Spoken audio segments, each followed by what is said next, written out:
बिस्मिल्लाहिर्रहमानिर्रहीम। जी तो स्टूडेंट्स, आज मैं आपको बताने जा रहा हूँ mistakes to be avoided in board exams.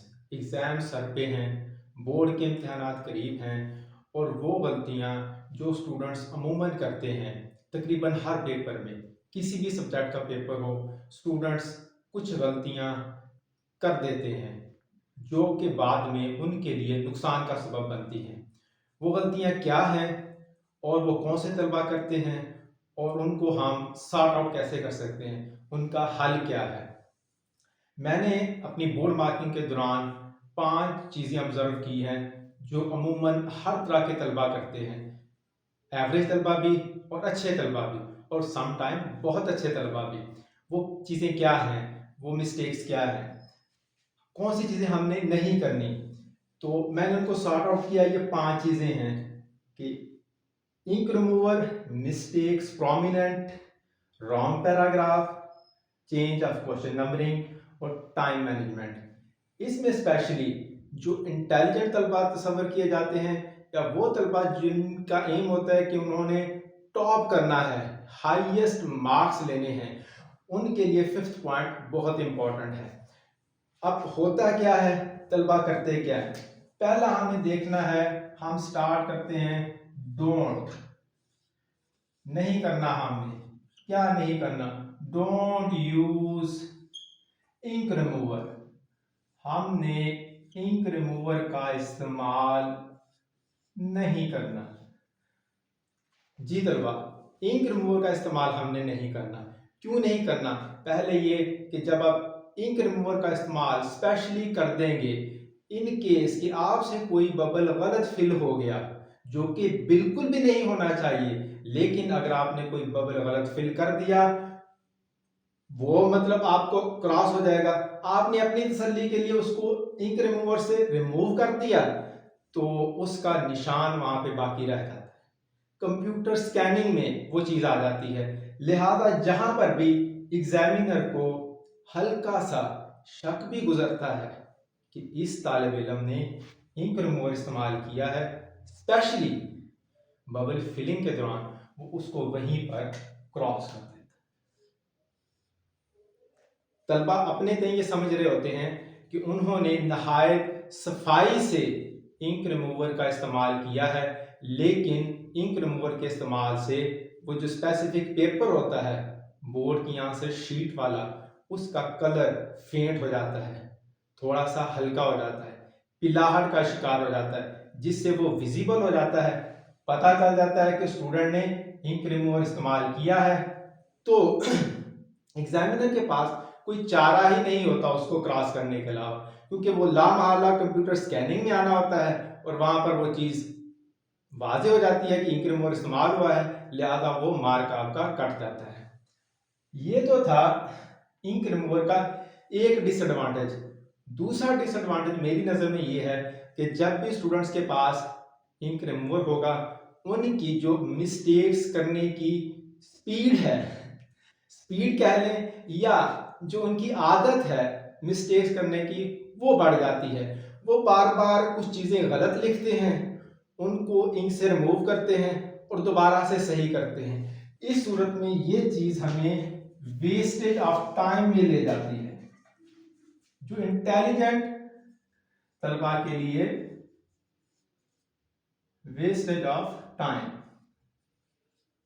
जो ज़हीन तलबा के लिए या वो तलबा जिन्होंने मैक्सिमम पेपर अटेम्प्ट करना होता है, उनके लिए वो वक्त ज़ाया की तरफ जाती है। और बदकिस्मती से ज़्यादा अटेम्प्ट करने वाले तलबा, पूरा क्वेश्चन पेपर सॉल्व करने वाले तलबा अक्सर इंक रिमूवर का इस्तेमाल ज़्यादा करते हैं, बार बार चीज़ों को रिमूव करते हैं। सारे नहीं, सबकी नहीं बात कर रहा, कुछ तलबा की, और उससे उनका टाइम जो है वो वेस्ट होता है। लिहाजा आपने कोशिश ये करनी है कि इंक रिमूवर का इस्तेमाल बिल्कुल नहीं करना।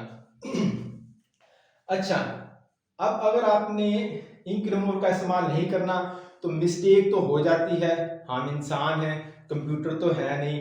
तो उस सूरत में क्या किया जाए, उसका हल मैं आपको दूसरे स्टेप में बताता हूँ, दूसरे स्टेप के बाद बताता हूँ। दूसरा हमें क्या नहीं करना, जो स्टूडेंट अमूमन करते हैं, don't make your mistakes prominent। जी, आप कहेंगे कि ये मैंने क्या बात कर दी भाई, कौन अपनी गलतियों को नुमाया करता है? तो मेरी ऑब्जर्वेशन है, बहुत सारे हमारे एग्जामिनेशन स्टाफ की जो पेपर चेक करते हैं उनकी ऑब्जर्वेशन है कि अमूमन तलबा जो है जब मिस्टेक करते हैं से उन्होंने कोई वर्ड गलत लिख लिया, से ये मिस्टेक को उन्होंने यूं लिख लिया, तो अब वो क्या करेंगे, वो इसको यूं कर, अब ये उन्होंने अपनी मिस्टेक को नुमाया कर दिया, प्रोमिनेंट कर दिया। ये मिस्टेक वैसे एग्जामिनर की नजर में आनी हो या ना आनी हो, लेकिन जब इसका बादल बना देंगे, इसको क्लाउड की शक्ल दे देंगे, तब लाजमी फौरन वो पेपर में उस पेज पे जाते ही सबसे पहले वो मिस्टेक उनको बादल की शक्ल में नजर आएगी। तो वो उनका जो कॉन्सेप्ट है स्टूडेंट के बारे में, ये एक से ज्यादा बार हुई तो और ज्यादा बुरा हो जाएगा। लिहाजा आपने अपनी मिस्टेक्स को प्रोमिनेंट नहीं करना, आपने अपनी मिस्टेक्स को नुमाया नहीं करना। तो इसका हल क्या है? इसका हल सिंपली ये है कि जो भी आपसे कोई चीज गलत लिखी जाती है, गलत हो जाती है, तो आप उसके ऊपर सिर्फ सिंपली एक लाइन ड्रा करें। लाइन ड्रा करने के बाद आप उसके आगे उसी चीज को ठीक करके लिख दें। अगर तो वो एग्जामिनर की नजर उस पर पड़ गई तो ठीक है, उसको आइडिया हो जाएगा, उसको पता चल जाएगा कि उसने ये चीज बच्चे से, स्टूडेंट से गलत लिखी गई और उसने उसको ठीक करके लिख दी। नहीं नजर पड़ी तो ये आपके लिए एडवांटेजेस होगा, आपको ये फायदा देगा। मकसद ये है कि आप अपनी गलतियों को खुद से नहीं बताना कि भी देखो देखो यहाँ पर मैंने ये गलती की हुई है। जब आपने बादल बनाया हुआ होगा, क्लाउड बनाया हुआ होगा, लामहला एग्जामिनर की नजर तो फौरन मिस्टेक पे जाएगी, तो आपने जाइए मिस्टेक नहीं करनी। अच्छा, ये तो बात थी कि यानी कि एक वर्ड मिस्टेक हो गया। हमारा जो तीसरा पॉइंट है कि रॉन्ग पैराग्राफ, अगर आपने 2 से 3 लाइंस ही गलत लिख दी, कोई पैराग्राफ ही गलती से गलत लिखा गया, तो उस सूरत में क्या है? उस सूरत में सिंपली ये है कि आप उसके ऊपर सिर्फ एक स्लैश की शक्ल में लाइन ड्रॉ करें। उसको भी आपको बहुत ज्यादा क्रॉसेस लगाने की जरूरत नहीं है कि आप यूं उसके ऊपर जो है वो जिगजैग नुमा बड़े बड़े क्रॉस लगा दें। आप जस्ट सिंपली उसके ऊपर, जैसे मैंने अभी कहा है, आपने क्या करना है, आपने सिर्फ उसके ऊपर एक लाइन ड्रॉ करनी है, एक स्लैश की सूरत में टेढ़ी लाइन यूं ड्रा कर दें, ये सबसे अच्छा वे है। और उसको दोबारा से नीचे जो आपके नज़दीक सही आंसर है वो आप उसको लिख दें। तो ये जो है एक स्टैंडर्ड तरीका है। आपसे गलती हो गई, हो जाती है, कोई इसमें बड़ी बात नहीं है, लेकिन उसको आपने, जैसे वो कहते हैं कि भात का पतंगड़ नहीं बनाना, तो यहाँ भी आपने गलती को ब्लेंडर में तब्दील नहीं करना। गलती को गलती रहने दें, हो गई है, उसको सिंपली एक लाइन लगा ड्रा करें, टेढ़ी लाइन लगा दें, स्लैश लगा दें और दोबारा से सही आंसर लिख दें। अच्छा, फिर भी आपकी तसल्ली नहीं हो रही तो आप सिर्फ, मैं ये आपकी तसल्ली के लिए, आप उसको बस सिंपली यूं कर दें, इससे ज्यादा हरगिज मत जाए। चौथा हमारा point, change of question numbering, बहुत ही इंपॉर्टेंट है। स्टूडेंट बाद क्या करते हैं, स्टूडेंट ये करते हैं कि जो क्वेश्चन पेपर में हमारे क्वेश्चंस के नंबर हैं, उन नंबर्स को वो चेंज कर देंगे। एक क्वेश्चन पेपर के ऊपर सीक्वेंस के साथ नंबरिंग दी गई है पोर्शन वाइज, वो पोर्शंस तो स्टूडेंट्स नहीं छेड़ेंगे, पोर्शन ए बी या सी ही रहने देंगे या पार्ट बी सी ही रहने देंगे, लेकिन उसके अंदर जो उसका नंबरिंग है वो अपनी दे देंगे।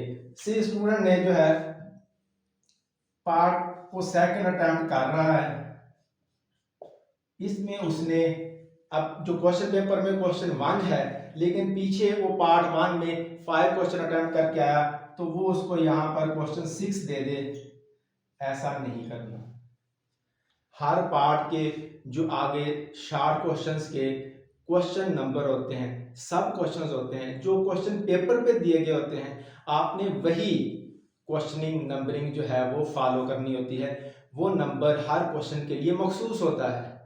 जैसे हमारे यहाँ बोर्ड के पेपर्स में एक पार्ट में 8 शार्ट क्वेश्चंस होते हैं, तो वो जो 8 शार्ट क्वेश्चंस हैं वो 1 to 8 हैं।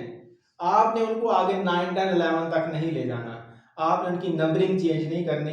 इससे जो है वो चेकिंग के दौरान मुश्किल का सामना हो जाता है, एग्जामिनर वहां पर कंफ्यूज हो जाता है, उसको टाइम स्पेंड करना पड़ता है, तो उससे जो है आपके मार्क्स की डिडक्शन हो सकती है।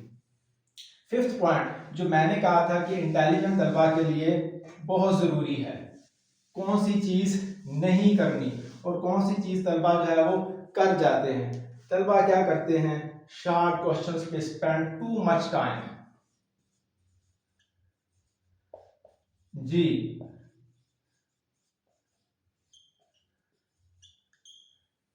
अमूमन इंटेलिजेंट तलबा, ज्यादा पेपर अटेम्प्ट करने वाले तलबा, पूरा पेपर अटेम्प्ट करने वाले तलबा शार्ट क्वेश्चंस पे बहुत ज्यादा टाइम सर्व कर देते हैं।